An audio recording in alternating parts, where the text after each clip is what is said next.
오늘도 말씀 가운데 하나님이 일하실 줄로 믿습니다. 아멘. 시험 앞에서 기뻐할 수 있는 이유라는 제목으로 말씀을 나누겠습니다. 오늘 본문 어려운 거 하나도 없지요.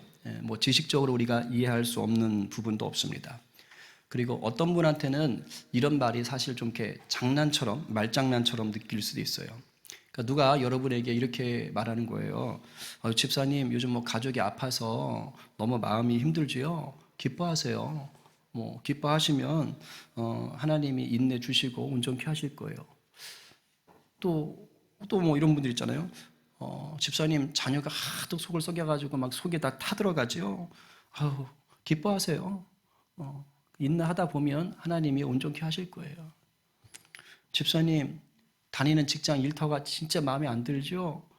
힘들다면서요. 당장 때려치고 싶다면서요. 기뻐하세요. 뭐 참다 보면 좋은 날 와요. 형제님, 자매님 취직이 안 돼서 마음이 너무 무겁죠? 기뻐하세요. 인내하다 보면 하나님이 온전케 해주실 거예요. 누가 이렇게 말을 한다면, 우리가 지금 이게 성경이니까 만약에 누가 이렇게 말을 한다면 여러분들은 진심으로 감사가 넘칠 것 같고 막 아멘 하면서 확 오실 것 같습니까? 물론 그럴 수도 있겠죠. 어쩌면 여기 계신 분들은 다 믿음이 좋으셔서 그럴 수 있을 것 같은데 어떤 분들은 이게 장난치나 막 이런 생각이 들 수도 있을 것 같아요. 너무 교과서적이고 너무 이상론적인 그런 위로처럼 들릴 수 있어요. 난 정말 힘든데 당장 죽겠는데 막 머리가 복잡한데 그런데 거기다 기뻐하라고 얘기를 하면 어떡하자는 거예요. 지금 막 배신감과 거절감에 막 무너져 내리고 있는데 사랑도 신뢰도 다 무너져 가지고 어찌할 바를 모르는 상황인데 그런 사람에게 기뻐하라 그러면 이게 먹히겠어요? 쉽지 않죠. 그냥 차라리 그냥 이를 악물고 버티세요. 이러면 와닿을 것 같아. 너무 힘들죠. 그냥 이를 악물고 버티세요. 그런데 그냥 기뻐하세요. 이러면 참 쉽지 않을 것 같아요. 그래서 보통은 누가 되게 힘들고 낙심하고 어려운 가운데 처했으면 가서 이런 식으로 얘기하지 말라고 합니다. 그리고 뭐 믿음으로 인내로 이겨야지 뭐 이런 말도 하지 말라 그래요. 염장 지른다고. 그래서 그냥 많이 힘들지 그냥 그래. 그래서 아무 소리 하지 말고 같이 기도해 줘라. 뭐 이런 식으로 하라고 한단 말이죠. 그래야지 상대방이 덜 힘들다. 뭐 이런 얘기 하거든요. 괜히 위로해 준답시고 멋진 얘기 했다가 상대방 더 힘들게 만든다. 그러니까 사실 오늘 본문은 우리에게 자칫 그렇게 다가올 수도 있는 것입니다. 그런데 분명하게 성경 말씀은 뭐라고 해요? 기뻐하라고 하는 거예요. 시험 당할 때 기뻐하라고 얘기합니다. 그것이 인내와 온전함을 만들어낸다고 하는 거예요. 그러니까 기뻐하래요. 그런 생각이 들었어요. 만약에 다른 사람이 이 말을 나에게 한다면 그러면 그냥 뭐 듣기 좋으라고 하나 보다. 아니면 지는 얼마나 잘나서 기뻐하나? 뭐 이런 식으로 또 할 수도 있을 것 같긴 하지만 그러나 우린 지금 성경에 기록된 말씀을 받는 것입니다. 그렇지요? 제 얘기가 아니에요. 성경에 기록된 것을 받는 것입니다. 이 야고보서는 주님의 동생이라고 지금 이제 학자들은 보통 전통적으로 얘기하죠. 그 야고보가 성령의 감동을 받아서 우리에게 던지는 명령인 거예요. 뭐뭐 하라 명령하잖아요. 그렇다면 이것을 우리가 사람의 말이 아니고 이 본문을 주님의 말씀으로 오늘 우리가 받는다면 그렇다면 이 기뻐하라는 말은 그냥 허공을 맴도는 뜬소리 같은 소리가 아닌 거예요. 반드시 우리 삶에 성령의 역사로 드러나게 되어 있습니다. 믿으십니까? 이게 우리가 성경을 어떻게 대하느냐의 자세인 겁니다. 온갖 시험 앞에서도 기뻐할 수 있는 은혜를 누릴 수 있습니다. 왜요? 우리 능력 때문이 아니라 성경에 기록된 성령의 감동하심과 도우심을 따라서 우리 가운데 일하시기 때문입니다. 오늘도 우리 심령에 말씀하시고 새롭게 일하시는 성령님을 더 신뢰하십시다. 그리고 믿음의 귀를 활짝 여시기 바랍니다. 우리 가운데 나는 전혀 삶의 고민이나 어려움이 없다. 이런 분들 혹시 계세요? 뭐 일주일을 겪는 동안 나는 육체적이고 심적이고 아무런 근심과 걱정과 시험과 시련이 없었다. 뭐 이런 분들 계십니까? 제가 아는 한 한 분도 안 계세요. 제가 아는 한. 제가 우리 성도들 쭉 보면 뭐 건강 문제, 자녀 문제, 뭐 또 부모 문제, 취직 문제, 직장 문제, 뭐 신앙 문제, 뭐 인간관계 문제 등 뭐가 됐든 한두 가지 이상씩은 다 가지고 있어요. 다 가지고 있어. 그 어려움과 시련들이 끝나질 않아. 이게 좀 버거워서 어떻게 허덕지겁 치우라면 또 다른 게 또 덤비고 그래요. 월요일에 우리 교회 집사님 중에 한 분이 이제 카톡으로 목사님 기도 제목이 있어요 라고 이제 이렇게 보내오셨어요. 워낙에 디스크가 안 좋으신 분인데 갑자기 이게 또 많이 안 좋아졌다는 거예요. 그래서 걷는 것도 너무 힘들다. 그래서 이제 치료를 좀 받아야 되는 상황이다. 뭐 그리고 또 다른 또 병 하나를 또 얘기하시면서 그렇게 기도 부탁을 하셨어요. 이분 참 많이 어려움을 최근 몇 년 동안 겪으신 분이거든요. 그런데 건강까지 또 되게 힘들어졌다 이 말을 들으니까 이게 제 마음이 다 무겁더라고요. 제 마음이 무거운 거예요. 그래서 이제 뭐 기도를 하고 있었습니다. 그런데 어제 임재기도에 이제 시작했는데 또 카톡이 딱 이렇게 들어오는 겁니다. 그래서 봤더니 또 그 집사님의 자녀들이 아주 심한 장염에 걸려서 뭐 어디 가지도 못하고 그냥 완전히 이게 늘어졌다는 거예요. 막 고열과 설사로 지금 뭐 정신이 없다. 너무너무 힘들다. 그래서 이분이 뭐 회사도 반찬 내고 와서 아이들을 좀 챙기는 그런 상황이다. 근데 제가 그 이제 카톡 딱 보는데 이제 막 이제 기도는 시작했고 하면서 이렇게 얼핏 보고 이제 기도하려고 하는데 저도 모르게 제 입에서 그냥 이런 말이 툭 튀어나오더라고요. 주님. 저도 모르게 주님. 정말 이 집사님 왜 이렇게 어려움이 많습니까? 저도 모르게 이게 튀어나오는 거예요. 이분은 왜 이렇게 어려움이 많습니까? 분명히 주님께서 그 집사님 가정에 일부러 고난을 주시는 건 절대 아니죠. 그런데도 담임 목사로서 우리 성도들의 이런저런 이런 상황들을 막 접하잖아요. 그러면 솔직히 주님이 좀 원망스럽습니다. 죄송합니다. 목사가 이런 얘기해서. 근데 여러분이 이렇게 막 어려움을 당하시고 막 기도 제목 나오면 그것도 계속 그러시면 진짜 하나님 너무 하시네. 그러니까 제가 마음이 되게 하나님 앞에 서운한 거예요. 이제 그런 가운데 오늘 말씀을 주셔서 이제 설교를 준비하면서 그랬어요. 이건 나에게 주시는 말씀이구나. 그러니까 목사인 저부터 정신을 좀 차려야 되니까 주시는구나. 그래서 저 개인적으로 이제 저에게 선포하는 말로 이제 이 말씀을 좀 준비해드렸습니다. 제가 지금 오늘 집사님 한 분 얘기만 하는 게 아니에요. 그분을 언급은 했지만 어디 이분뿐입니까? 여기 계신 분들이 다 크고 작은 것들이 있어요. 나아가서 이 땅에 호흡하고 있는 모든 인간들은요, 한 사람도 예외 없습니다. 다 시련을 겪고 있어요. 그 삼성의 그 돈 많다는 이건희 그 회장님도 병은 못 이기잖아요. 그죠? 그 돈을 그렇게 퍼부었을 텐데도 결국에는 그 못 이기고 병을 못 이기고 세상을 등졌잖아요. 뭐 세계적인 가쁘고 존경받고 뭐 굉장한 아이디어를 가지고 있었던 스티븐 잡스.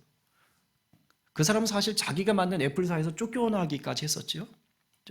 나중엔 췌장암에 걸려가지고 삐쩍 말라가면서 그렇게 결국은 모든 사람이 다 가는 이제 죽음의 길로 또 갔습니다. 뭐 악한 사람은 말할 것도 없고 시련은요 착하든 악하든 어리든 뭐 나이가 많든 상관하지 않습니다. 여자고 남자고 상관하지 않아요.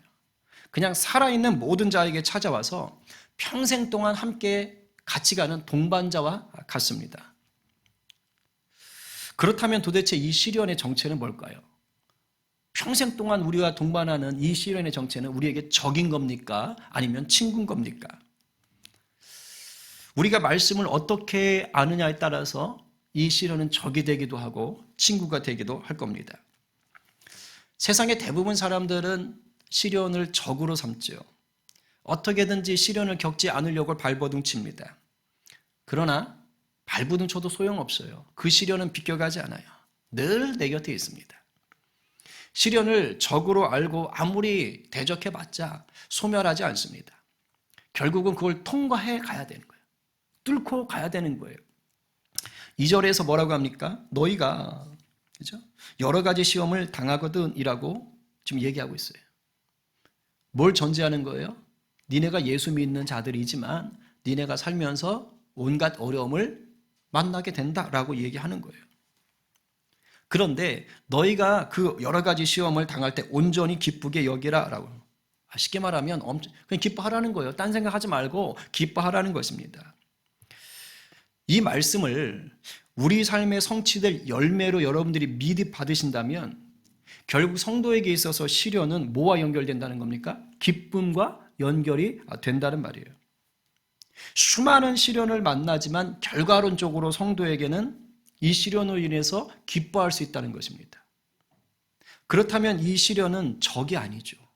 왜? 그 시련을 통해서 내가 기뻐할 수 있다면 그것은 사실은 친구 같은 존재예요. 우리가 생각을 좀 바꿀 필요가 있어요. 이 말씀을 좀 깊이 보려고 합니다.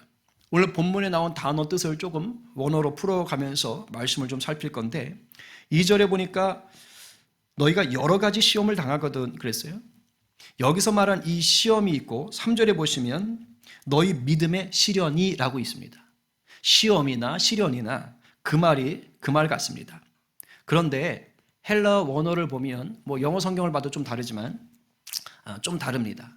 2절에서 말하는 시험은 헬라어로 페이라스모스라고 쓰는데 뜻은 뭐 시험, 시련, 유혹 여러 가지가 있어요. 그런데 오늘 본문에서 사용된 건 어떤 뜻이냐? 시련과 관련이 있습니다. 우리가 살면서 당하는 온갖 고난, 온갖 어려움을 지금 얘기하는 거예요.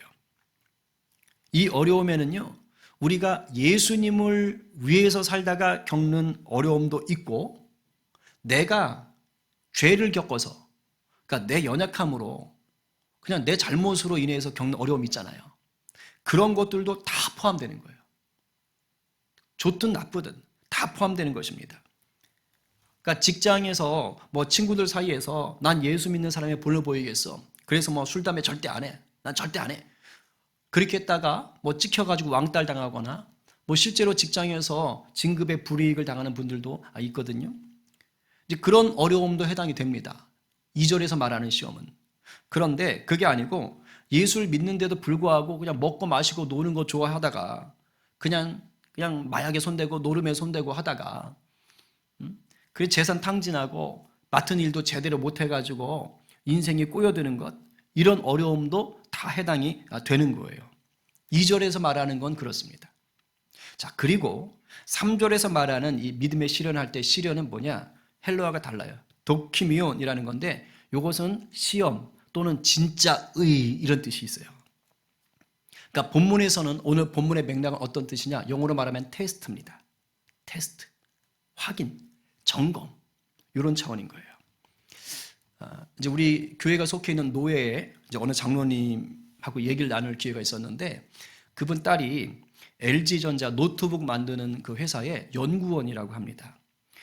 근데 그 딸이 재미있는 얘기를 해줬대요. 이제 올해 신형으로 나오는 고급 최고급 노트북이랍니다. 그런 거 아마 살려면 한 200만 원 줘야 될걸요? 예, 노트북이니까. 뭐죠? LG가 그램입니까? 하여튼 뭐 최고급이래요. 이제 그걸 이제 만드는 거래요. 연구원이래요. 그래서 이제 하는데 그 딸이 그러더래요.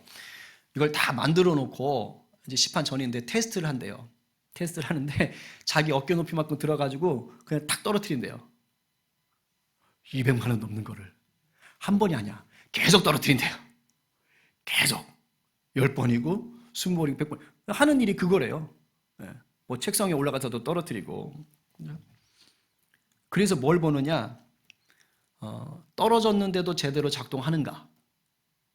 그 다음에 떨어져서 파손되면 어느 정도 파손되는가? 몇 번을 떨어뜨려야 완전히 박살이 나는가? 뭐 이런 것들을 본다는 거예요. 테스트하는 것이죠. 그 비싼 노트북을 일부러 땅에 떨어뜨리는 게 아깝고 때로는 우리 같은 경우는 와 이게 왜 멍청한 짓이야 할 수 있지만 정말로 좋은 제품을 만들기 위해서는 반드시 뭐 해야 돼요? 거쳐야 되는 과정인 거예요. 그런 것들을 거쳐가야 그 제품의 하자가 뭔지 더 보완해야 될 것이 뭔지를 찾아낼 수가 있는 것입니다. 3절에서 말하는 시련이 이런 의미예요. 그러니까 우리가 2절에서 말했던 그런 온갖 시련, 그 시험을 통해서 결국은 뭐를 거친다고요? 3절에 믿음의 테스트를 거친다 이 뜻입니다. 믿음의 테스트라고 해서 아까 말했지요? 반드시 신앙생활과 연관이 있는 것만 얘기한 게 아니라 그랬어요. 내가 연약하고 부족해서 짓는 죄성으로 인한 그렇게 넘어지는 것들, 그래서 어려움 당하는 것들까지도 뭐와 연결된다고요? 믿음의 테스트와 연결이 된다 이 말입니다. 근데 우리는 믿음의 테스트를 받는 거야 라 그러면 쉽게 어떻게 생각하냐면 그냥 예수님을 위해 살다가만 당하는 거 있잖아요. 믿음 생활 열심히 하다가 겪는 뭐 그런 시련만 생각할 수 있습니다. 근데 정확히 말하면 우리는 인생 전체가 믿음 생활이지요. 그냥 삶 전체가 사실은 믿음 생활이고 그것이 주를 위한 것이 돼야 돼요. 그러나 우리가 24시간 365일 온리 지저스만 바라면서 온전히 주님만 생각하면서 주를 위해 살다가 고난당하진 않잖아요. 그러면 좋지만 때때로 그냥 무의식 가운데 아니면 우리의 옛 습관 때문에 짓는 죄들이 분명히 있다는 것입니다. 그게 우리의 믿음 생활이고 인생이에요.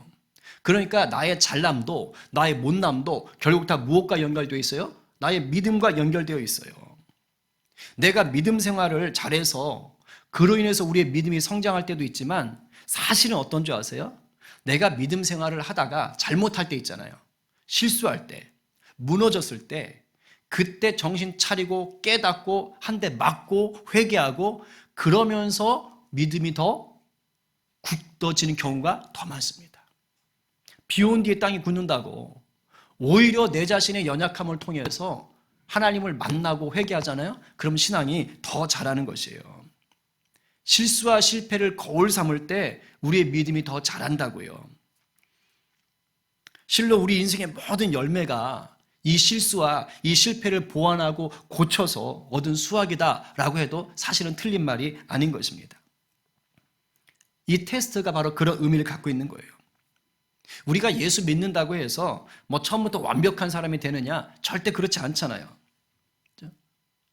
제가 모태신앙인데도 불구하고 왜 이렇게 제 안에는 옛 성품이 있는지. 예수 믿어도 믿기 전에 나쁜 성품들이요 아주 즐기게 가는 경우가 있어요. 어떤 것은 성화가 됐다고 보이는데 어떤 부분은 참 즐기고 즐겨요. 그래서 그것 때문에 한순간에 무너질 때도 많습니다. 물론 그렇다고 해서 우리가 뭐 구원을 못 받았다, 구원이 취소된다 그런 거 아닙니다. 내가 예수 그리스도를 구주로 영접한 것이 맞다면 그 사람은 구원받은 게 확실해요. 천국 갑니다. 단지 어떻게 된 거예요? 아직 미숙한 거예요. 아직 어린아이와 같은 겁니다. 그리고 우리 인생은 이 영적인 미숙함이 다듬어져 가면서 예수님을 닮아가는 거예요. 바로 이 미숙함이 다듬어져 가는 과정, 나의 미숙함을 다듬는 과정, 이게 뭐냐? 그게 인내입니다. 인내.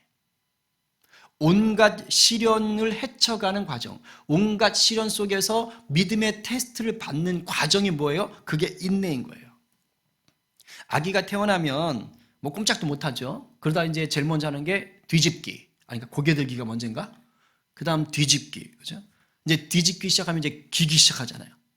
그럼 이제 엄마 아빠 흥분해가지고 뭘 가르치죠? 걸음마를 이제 도전시키잖아요. 그래서 뭐 벽 잡고 일어서 뭐 이렇게 하면서 걸음마를 가르칩니다. 그러다가 애가 이제 딱 잡고 서죠. 그러면 이제 섰다 하고 흥분하죠. 그럼 애가 일어서서 걸음마를 처음 배우는 그 순간 갑자기 걷고 뛰고 막 합니까? 아니요, 그런 애 없어요. 그 아이가 안정되게 걸을 때까지는 어떻게 됩니까? 엄청 어색합니다. 그리고 무지하게 넘어집니다. 때로는 넘어지다가 그냥 머리 박기도 하고 이러면서도 펑펑 울기도 하는 거예요.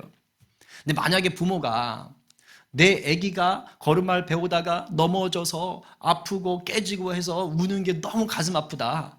그래서 그 아픔, 그 슬픔, 우리 아기가 고난당하는 것, 시련당하는 것을 보지 않기 위해서 아기에게 못할 짓이라고 하면서 아예 걸음마를 안 가르쳤다. 그냥 일어나려고 그러면 누워있어, 누워있어 이랬다. 그럼 어떻게 될까요? 다른 아기들 다 걸음마에서 잘 걸어 다닐 때 걔는 계속 누워있는 거예요. 걸음마를 떼기 위해서 겪어야 될 그 과정을 무시하면 못 걷는 거예요. 걸음마를 걷다가 무너지고 넘어지고 깨지는 과정을 겪어야만 제대로 걷는 것입니다.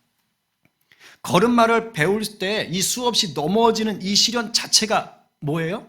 잘 걷기 위한 테스트인 거예요. 그게 테스트인 거예요. 시련 자체가 테스트가 되는 거예요. 이 뒤뚱거리고 넘어지는 시련의 시간을 지나가야 언제 그랬느냐는 듯이 잘 걷는 거예요. 그때 이제 넘어지라고 해도 안 넘어져요. 제가 이거를 우리 교회 아이들 보면서 확실하게 경험했잖아요. 한 1, 2년 전만 해도 그냥 학염이 얘나 그냥 두려워 죽을 뻔했어요. 걷다가 여기서 막 엎어지고 막 꼬라질 것 같다가 막 왜 이렇게 불안한지 막 그래도 넘어지기도 하고 막 그랬잖아요. 툭 하면 넘어지고. 근데 지금은 잘 걸어요. 잘 걸어요. 요즘은 이제 그 뒤에 바톤을 받아서 건이가 불안하죠. 요즘은 이제 건이가 이제 내 차례야 하면서 뒤뚱 하는데 얘는 또 무작정 뛰네. 그 지난 주일에도 막 이쪽으로 막 달려가니까 어른 셋이 쫓아가 야 하면서 와. 근데 어른들은 열심히 잘 뛰고 걔는 이제 뒤뚱거리면서 뛰면서 이렇게 엄청 빨라요. 엄청 빨라. 그렇죠? 이게 보는데 아슬아슬해 아슬아슬. 그렇죠? 근데 저는 확신하는 게 있어요. 곧 나아진다. 곧 좋아진다. 왜? 그 선배들 아이들도 지금 그렇게 됐어요. 됐어요. 이제 그 뒤로 이제 도연이가 받겠죠? 계속 그렇게 이제 이렇게 이어져야 되는데. 이렇듯이 성도인 우리들에게도 모든 종류의 시련이 우리의 믿음을 성숙하게 하는 테스트가 된다는 것을 기억하시기 바랍니다. 이 테스트의 과정이 바로 뭐예요? 인내를 배워가는 시간인 거예요. 다이아몬드가 원석 땅에 퍼냈을 때 우리가 생각하는 그렇게 아름다운 모양인가요? 번쩍번쩍 빛나나요? 아닙니다. 그냥 돌덩이에요. 뭐 조금 더 반짝이는 부분이 붙어 있겠죠. 그러나 우리가 보석이라고 할 만큼의 아름다운 그런 다이아몬드는 아닌 거예요. 그 원석을 누가? 보석 세공사가 그걸 들고 갈고 닦고 자르고 하면서 비로소 보석의 가치를 갖는 거예요. 인내가 뭐냐? 바로 이 세공사의 손에 들린 이 도구와 같아요. 줄칼이라 그럽니까? 뭐 그런 거 있잖아요. 이렇게 갈고 막 하는 거, 잘라내고 이런 것들, 보석 세공사들, 줄 같은 거 쉽게 말하면 그런 거잖아요. 때로는 뭐 절단기도 있을 것이고, 옛날에 저희는 이제 빼빠 이렇게 썼는데 사포, 예를 들면 다이아몬드는 사포로 안 갈리겠지? 가장 단단한 거니까, 그죠? 여하튼 보석을 다듬는 뭐 그런 도구들이 있을 거 아니에요? 그런 것들이 인내하고 똑같은 거예요. 그런 것들로 열심히 해야 나중에 온전하고 구비하여 부족함이 없는 성도로 자랄 수 있는 것입니다. 인내라는 그 세공도구, 하나님의 그 세공도구, 보석으로 다듬는 그 도구 앞에 계속해서 우리가 다듬어져야 되는 거예요. 그렇게 거쳐가면 1장 12절에 보시면 이런 구절이 있어요. 시험을 참는 자는 복이 있나니 이는 시련을 견디어낸 자가 주께서 자기를 사랑하는 자들에게 약속하신 그 다음 뭐라고 써 있어요? 생명의 면류관을 얻을 것이기 때문이라. 이게 결론인 거예요. 그 인내 과정, 하나님이라는 보석 세공사가 인내라는 그 줄칼로 우리를 잘 다듬어 놓으시면 마침내 우리가 생명의 면류관을 얻는 거예요. 언제? 우리 주님 다시 오시는 날, 그날 쓰는 것입니다. 그게 우리 주님이 인내하며 참아낸 성도들에게 주시는 승리의 면류관인 것이에요. 승리관인 것인 거예요. 이 말의 전제는 뭡니까? 고로 주님 오실 때까지 우리는 뭐와 싸운다고요? 시험과 싸운다고요. 주님 다시 오시는 그날까지 우리는 인내하며 살아야 되는 것입니다. 그런데 오늘 본문에 약간 오해의 소지가 있는 게 하나 있어요. 4절 상반절에 보시면 이렇게 써 있어요. 인내를 온전히 이루라. 인내를 온전히 이루라. 그러니까 우리에게 야 너희들 인내를 온전히 이루어야 돼 라고 명령하는 것처럼 보여요. 그러니까 우리의 힘을 가지고 어려운 시련을 참아내라고 하는 것처럼 들립니다. 근데 이게 사실 우리의 신앙을 되게 어렵게 만들어요. 인내 좋은 건 다 알지요. 성령의 열매 네 번째가 뭡니까? 오래 참음. 그죠? 네 번째가 뭡니까? 그랬더니 사랑, 희락, 화평 이렇게 시작했죠? 오래 참음. 인내잖아요. 이거 좋은 거 누가 다 모르나? 그런데 이게 만만치 않거든요. 우리 힘으로 인내하는 게 쉽지가 않아요. 때로는 나의 인내심을 아주 그냥 짓밟아버리는 그런 시련들이 닥치잖아요.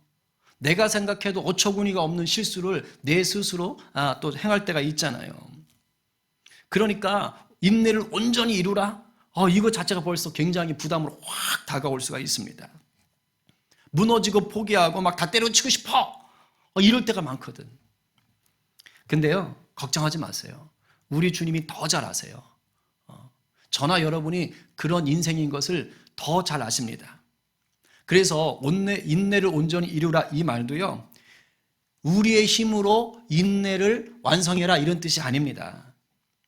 이 말의 원어적인 맥락 속에서 뜻은 어느 신학자의 글을 보니까 인내가 어떠한 목적을 가지고 스스로 참아낸다라고, 좀 어렵지만 이렇게 써놨어요. 그러니까 쉽게 풀면 이런 거예요. 감당이 안 되는 어려움을 당했어요. 나만의 힘으로 억지로 참을 수 없는 거예요. 성령의 열매에서 봤던 것처럼 여러분, 나만의 힘으로 억지로 안 되는데 성령의 열매의 인내가 뭡니까? 성령께서 주시는 거죠. 성령께서 이기게 하시는 거죠. 바로 이걸 얘기하는 거예요.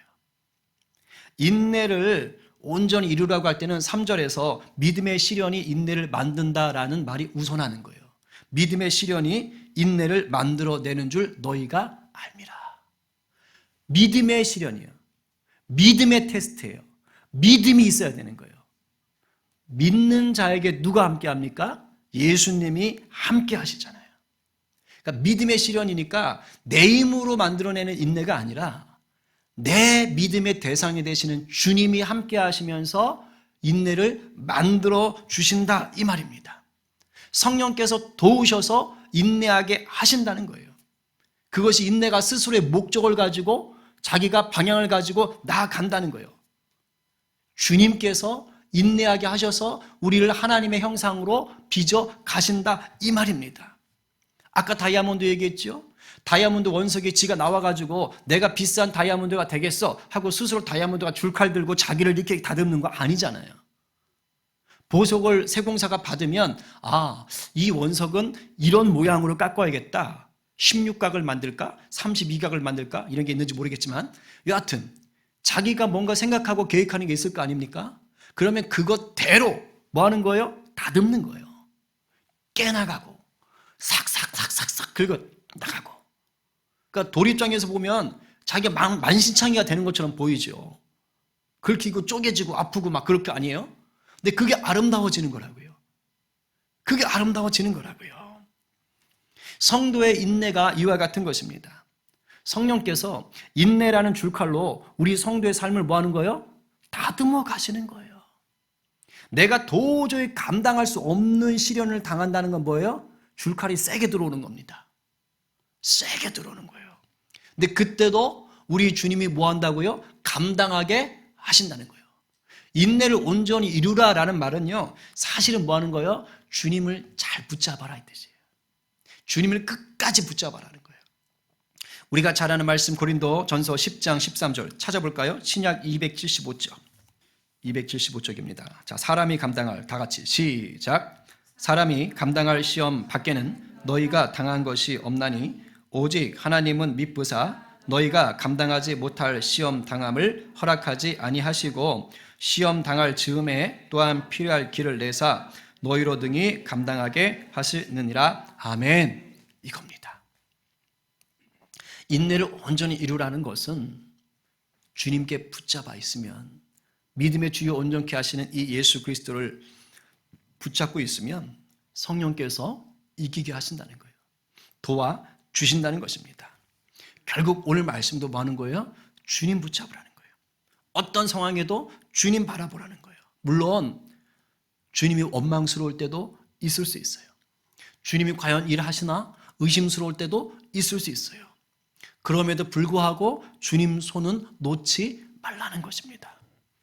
여러분, 여리고성은 언제 무너졌어요? 7째 날입니까? 정확히 말하면 7째 날이기도 하지만 성을 몇 바퀴 돌았을 때예요? 7바퀴째. 돌고 나서 외쳤을 때입니다.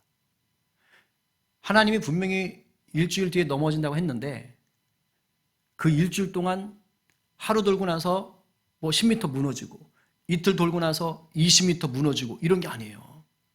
이랬다면 얼마나 기분 좋겠어. 그럼 이제 일주일 뒤면 다 무너지겠다. 이 생각이 들었겠죠. 근데 그게 아니었어요. 하나님이 그냥 돌아, 일주일 돌아, 외쳐, 무너져. 아무 일도 일어나지 않았어요. 심지어 일주일 돼서 6바퀴 돌 때까지 아무 일 없었어요. 7바퀴 돌고 소리 질러! 그랬더니 무너진 거예요. 엘리야가 갈멜산 꼭대기에 올라가서 3년 동안 오지 않던 그 가뭄 속에서 비가 오게 해달라고 기도하지요. 하나님의 신실하심을 믿었기 때문에 의심하지 않았습니다. 큰 빗소리가 있나이다. 그래가지고 이제 기도하기 시작하는 것입니다. 한 방에 왔나요? 아닙니다. 한번 기도하고 그 기도도 엄청 간절하게 했어요. 어떻게 했어요? 무릎 사이에 머리를 박았어요. 이거 됩니까? 안 돼. 저 봐, 승훈 형제 안 되잖아. 윤희 자매가 눌러도 안 돼. 정말 간절하게 한 거예요. 정말 하나님의 약속을 믿었지만 간절하게 한 거예요. 근데 한번 뜨겁게 기도한 다음에 안 와요. 보내요, 종을. 야, 너 가서 저쪽 갈멜산인 지중해 바로 붙어 있습니다. 그러니까 그냥 보면 보여, 지중해. 야, 비구름 있나 봐봐. 없는데요? 그럼 또 기도하는 거예요. 또 봐봐. 없는데요? 6번을 그랬는데도 아무 현상이 없어요. 우리 주님은 분명히 일을 하신다고 하는데 아무 현상이 없어요. 7번째 하고 나니까 야, 이제 가봐. 그랬더니 비구름이 막 몰려왔나요? 아니요. 겨우 손바닥만한 구름 하나 일어납니다. 근데 이제 아는 거예요. 엘리야는. 이거다. 그리고 아방한테 빨리 가십시오. 큰일 납니다. 비에 잠깁니다. 막 이런 식으로. 여러분, 여리고성을 돌던 이스라엘 백성들도 갈멜산에서 기도하던 엘리야도 모두가 무슨 시간을 거치는 거예요? 인내의 시간을 다 거치는 거예요. 하루아침에 열매 거두지 않았습니다. 아예 아무런 조짐도 일어나지 않는 시간을 거쳤어요. 그리고 이 사람들의 인내는요, 자기가 만들어낸 인내가 아닌 거예요. 누구로 인하여? 주님으로 인하여 주님을 붙잡았기 때문에 누려진 인내예요.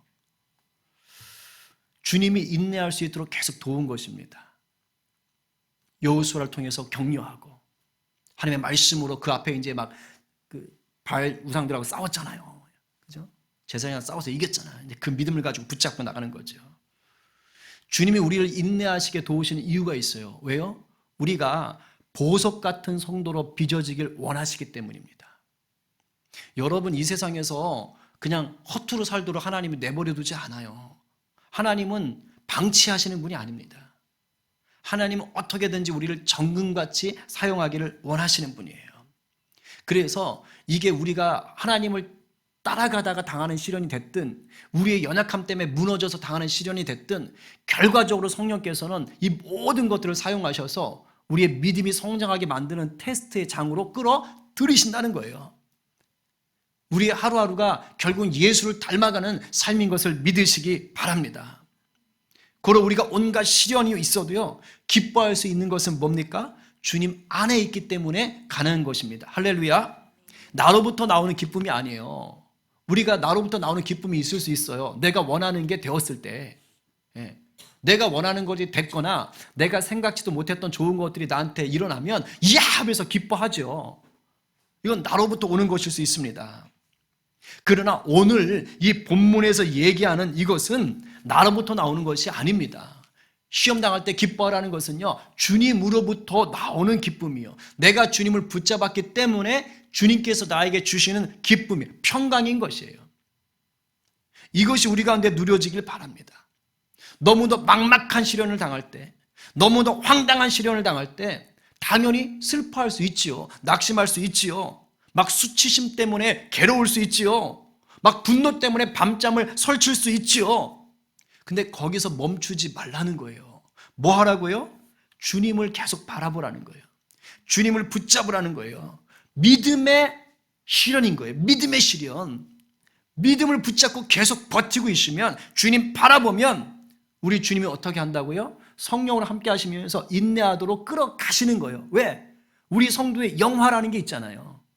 마침내 주님 오시는 날 생명의 면류관을 써야 되잖아요. 그러니까 주님이 그것을 끌어가시는 거예요. 격려하시고 다듬어 가시고 회개하게 하시고 깨닫게 하시고 하시면서, 때로는 혼내기도 하고 때로는 품어주기도 하시면서 계속해서 하나님께서 끌어가시는 겁니다. 이제 곧 날이 좋아지니까 아마 이제 권사님이 호박씨를 심으실 거예요. 좀 준비해 두셨다고 한 것 같아요. 그 이제 호박씨 심죠. 저는 뭘 심을까요? 어떻게 하셨어요? 오이요? 저는 지금 자신 없어요. 예. 제 목양실에 코스모스 씨 진짜 이만큼 있어요. 이만큼. 작년에 엄청 폈잖아요. 예. 여러분들이 안 볼 때 다 죽은 코스모스 말라 비틀어진 거 제가 다 따가지고 씨를 다 발라냈잖아요. 또 그 이만큼 모아서 그 채로 이렇게 해가지고 다 걸러내고 씨만 모아놨어요. 예. 이제 올해 엄청날 거야. 그죠? 자, 보세요. 권사님은 호박씨를 심고 목사는 코스모스 씨를 심을 거예요. 자, 땅에 심긴 건 뭡니까? 그냥 씨일 뿐이에요. 근데 그 씨앗 속에는 이미 뭐가 다 들어있어요? 호박 열매, 코스모스 꽃이 다 들어있는 거예요. 저는 그냥 씨를 심을 뿐이에요. 그러나 이미 그 속에는 뭐 하는 거예요? 열매가 있는 거예요. 꽃이 있는 거예요. 우리도 똑같습니다. 성도의 심령, 저와 여러분의 이 삶 속에 이 심령 안에는 이미 생명의 면류관이 있는 줄로 믿으시기 바랍니다. 아멘이에요. 당장 내 머리에 쓰여지는 생명의 면류관은 아니지만 이미 내가 예수 그리스도를 구주로 영접하는 그 순간부터, 아니 엄밀히 말하면 창세 전에 하나님의 택정하심을 입은 그때부터 이미 우리에게 뭐가 예비되어 있어요? 생명의 면류관이 예비되어 있어요. 승리의 면류관이 예비되어 있는 것입니다. 할렐루야. 아멘이에요. 그 상태로 우리는 뭐 하는 거예요? 이 세상이라는 땅에 씨로 심겨져서 이제 뭐 하는 겁니까? 자라가야 되는 거예요. 자라가는 거예요. 땅에 심은 씨는 그냥 있지 않아요. 이제 뭐 비를 맞고 움을 틔우고 자라기 시작하고 또 비바람을 견뎌야 되고 막 벌레하고도 싸워야 되고 그런 과정을 반드시 거쳐요. 뭐예요? 시련의 과정을 반드시 거친다고요. 그러면서 마침내 열매를 내고 꽃을 피우는 것입니다. 우리 인생이 이와 같아요. 우리가 예수를 믿었을 때 우리 안에서 이제 예수님을 향해 달려가는 그 모든 과정 속에, 우리가 자라는 과정 속에 내가 잘났든 내가 못났든 그 온갖 시련들이 다 있단 말이에요. 근데 그 속에서 우리 주님이 도우시고 인도하셔서 마침내 믿음의 그 관문, 용광로를 거쳐 정금같이 나오게 하시는 줄로 믿습니다. 그러니 뭘 하시라고요? 주님 손만큼은 놓지 마시라고요. 정말 다 내팽개치고 싶을 때가 있어요. 6일까지 열심히 돌았는데 아무 일도 일어나지 않을 때 있다고요. 일주일을 돌고 6바퀴를 돌았는데 아무런 조짐도 없을 때가 있단 말입니다. 그럼에도 불구하고 주님을 바라보시라 이거예요. 카이로스, 주님의 때가 되면 한순간에, 제가 오늘 개나리 확 핀 거 보고 깜짝 놀랐다니까. 아침에 진짜 깜짝 놀랐어요. 분명히 어제는 요만큼 폈거든요. 근데 어제 날 좋고 오늘 날 딱 뜨거우니까 그냥 참 목련, 제가 오늘 영적 은혜가 임했어요. 성령의 바람 한번 불어봐라. 아니 에스겔 그 마른 골짜기에 마른 뼈들도 군대로 일어나잖아요. 그러니까 주님을 알아보십시다. 여러분들의 이성과 여러분들의 추론을 가지고 하나님 판단하지 마시고 성령 일하심을 판단하지 마세요. 힘들고 지치고 낙담돼도 주님 붙잡으십시오. 그러면 주님께서 반드시 믿음의 시련을 통하여 온전히 하게 하시고 생명의 면류관 주실 줄로 믿습니다. 오늘 누가 온갖 시련을 통해 우리 믿음을 보석처럼 다듬어 가시는 우리 주님으로 인하여 기뻐하시겠습니까? 오늘 누가 삶의 자리를 짓누르는 온갖 시련을 예수의 이름으로 인내하며 승리자로 서시겠습니까? 우리 이 말씀 앞에 아멘입니다 주님, 이렇게 말씀하시고 인내하며 기뻐하는 저와 여러분 되기를 간절히 축원합니다.